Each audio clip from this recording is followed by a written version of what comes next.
اعوذ باللہ من الشیطان الرجیم بسم اللہ الرحمن الرحیم اذ قال ربک للملائکۃ انی خالق بشرا من طین۔ اب مصحف میں یہ آخری اور 7ویں مرتبہ یہ قصہ ابلیس و آدم آ رہا ہے، 7th time and the last time۔ جب کہا تھا آپ کے رب نے فرشتوں سے کہ میں بنانے والا ہوں ایک بشر من طین، ایک انسان بنانے والا ہوں مٹی سے۔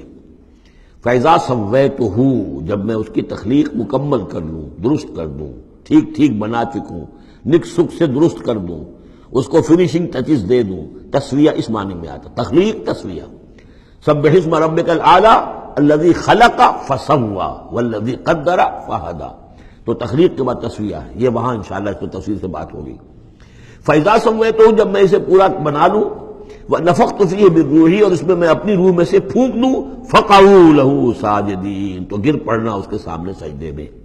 اب یہ روح ہی کو ضرور نوٹ کیجئے، اور فَإِذَا سَوَّيْتُهُ وَنَفَخْتُ فِيهِ مِن رُوحِي فَقَعُوا لَهُ سَاجِدِينَ، تو گویا کہ مسجود ملائک ہونا آدم کا اس روح ربانی کی بنیاد پر ہے۔ اس سے پہلے وہ آدم جو بھی کچھ ہے، جب تک کہ روح نہیں پھونکی گئی ہے اس وقت تک وہ مسجود نہیں ہے۔ اس کا رتبہ مقام جو بھی ہے وہ اس روح ربانی کی وجہ سے جو اس میں پھونکی گئی ہے۔ فسجد الملائکۃ کلھم اجمعون، یہ آیت جو کہ تو پہلے بھی آ چکی ہے، کس قدر زور ہے، سجدہ کیا تمام فرشتوں نے، سب کے سب نے جمع ہو کر، اکٹھے ہو کر، الا ابلیس، نہیں کیا ابلیس نے۔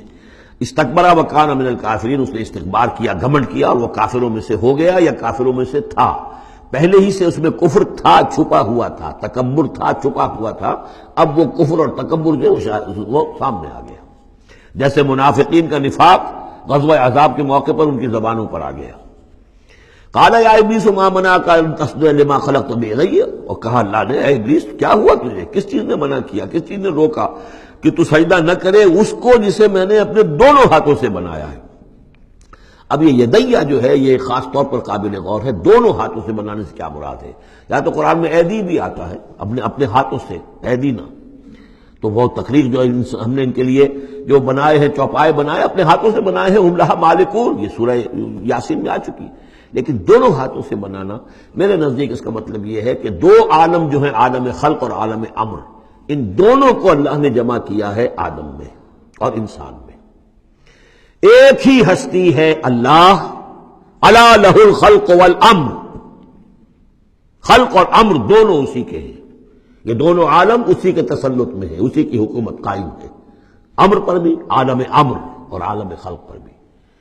اب فرشتہ صرف عالم خلق سے متعلق ہے، اس کا اس عالم امر سے متعلق ہے، اس کا کوئی وہ حیوانی جسد نہیں ہے، اس کی کوئی بھوک نہیں ہے، اس کو کوئی پیاس نہیں ہے، اس میں کوئی نر اور مادہ نہیں ہے، ان کے کوئی جنسی جذبہ کچھ نہیں، عالم امر کی شے۔ باقی یہ جنات ہیں، ان کے اندر یہ سارا عالم خلق کی شے، ان میں روح کا سوال ہی نہیں۔ باقی جتنے بھی حیوانات ہیں ارضی، یہ عالم خلق کی شے ہیں۔ انسان واحد مخلوق ہے اللہ کی، جس میں پھر دونوں چیزیں آ کر جمع ہوئی ہیں کہ عالم خلق سے ہے اس کا حیوانی وجود، یہ جسم جو بنا ہے، یہ مٹی سے بنا ہے، اور لیکن اس کے اندر اللہ نے لا کر وہ امانت جو ہے عالم امر کی، روح وہ جو ہے اس کے اندر پھونکی ہے۔ انا عرضنا الامانۃ علی السماوات والارض والجبال فابین ان یحملنها واشفقن منها وحملها الانسان، اس میں بھی میں یہ بات عرض کر چکا ہوں۔ تو خلقتہ بیدی، میں نے اپنے دونوں ہاتھوں سے بنایا اسے۔ اب اس کو استعارے میں بھی لیا گیا ہے، اس معنی میں کہ بڑے اہتمام سے بنایا، میں نے دونوں ہاتھوں سے بنایا ہے، تو اشرف المخلوقات ہے۔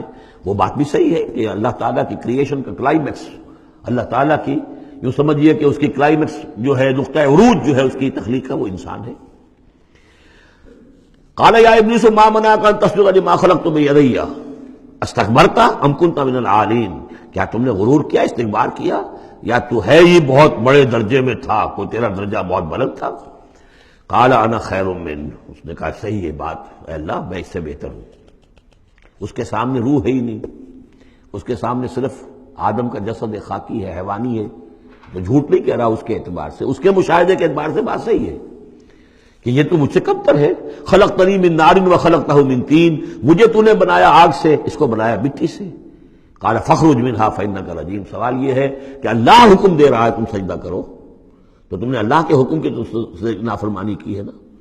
فاخرج منها، نکل جاؤ اب یہاں سے، فانک رجیم، تم مردود ہو گئے ہو، وان علیک لعنتی الی یوم الدین، اور اب تم پر آخرت کے دن تک، اگلے وہ جزا و سزا والے دن تک تم پر لعنت رہے گی، میری لعنت۔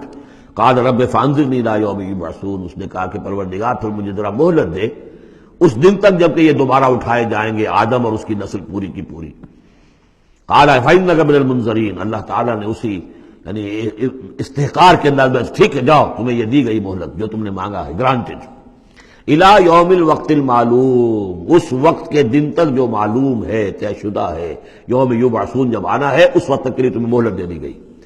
قال فبعزتک لأغوینہم اجمعین، اب اس نے کہا جب تو نے مجھے مہلت دے دی ہے تو اے اللہ تیری عزت کی قسم، تیرے اقتدار اور اختیار کی قسم، میں ان سب کو گمراہ کر کے رہوں گا، الا عبادک منہم المخلصین، سوائے اس میں سے تیرے وہ بندے جنہیں تو خود اپنا بنا لے۔ مخلص، مخلص نہیں، مخلص۔ قال فالحق والحق اقول، اب حق ہے اور میں تو کہتا ہی حق ہوں، میری ہر بات حق ہوتی ہے۔ لأملأن جہنم منک وممن تبعک منہم اجمعین، تو میں بھی بھر دوں گا پھر جہنم کو تجھ سے اور جو بھی ان میں سے تیری پیروی کریں گے ان سب سے جہنم کو بھر کر رہوں گا۔ قل ما اسألکم علیہ من اجر، اب یہ بات بتا کے اب حضور سے کہا جا رہا ہے نبی کہیے میں نے تم سے اس پر کوئی اجرت تو نہیں مانگی، میں تمہیں یہ خبریں سنا رہا ہوں، غیب کی وحی جو مجھے آ رہی ہے وہ سنا رہا ہوں، ازل کے جو واقعات ہیں جو اس وقت ہوئے تھے وہ باتیں بتا رہا ہوں، تو میں نے تو اس پر کوئی تم سے اجرت نہیں مانگی، تم سے کوئی انعام طلب نہیں کیا۔ قل ما اسألکم علیہ من اجر وما انا من المتکلفین، اور یہ بھی تم جانتے ہو، اچھی طرح جانتے ہو، قد لبثت فیکم عمرا، میں تمہارے مابین ایک عمر گزار چکا، میں متکلف نہیں ہوں۔ متکلف کون ہے؟ تکلف کرنے والا۔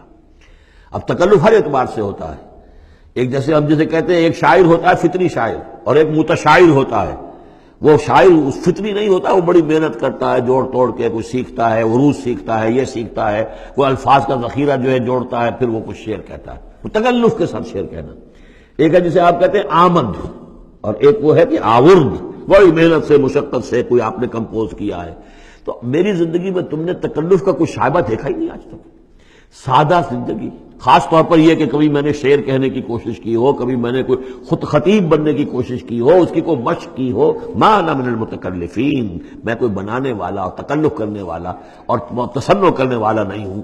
ان ہوا الا ذکر للعالمین، نہیں ہے یہ مگر یاد دہانی اور نصیحت تمام جہان والوں کے لیے۔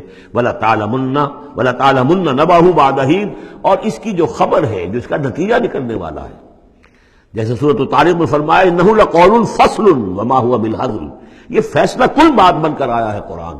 اب جو فیصلہ، جیسے کہ ہم سورہ بنی اسرائیل میں پڑھ چکے ہیں، وبالحق انزلناہ وبالحق نزل، ہم نے حق کے ساتھ نازل کیا اور حق کے ساتھ یہ نازل ہوا ہے۔ اب فیصلہ ہوگا، اسی کی ترازو میں قوموں کی تقدیریں تلیں گی اور فیصلے ہوں گے۔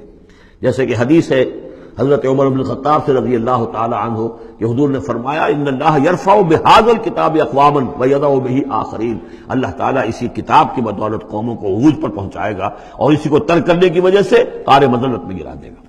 تو فرمایا وَلَتَعْلَمُنَّ نَبَأَهُ بَعْدَ حِینٍ، کچھ دیر کے بعد اس کی اصل خبر ان کو پہنچ جائے گی کہ اس کا نتیجہ کیا نکلتا ہے۔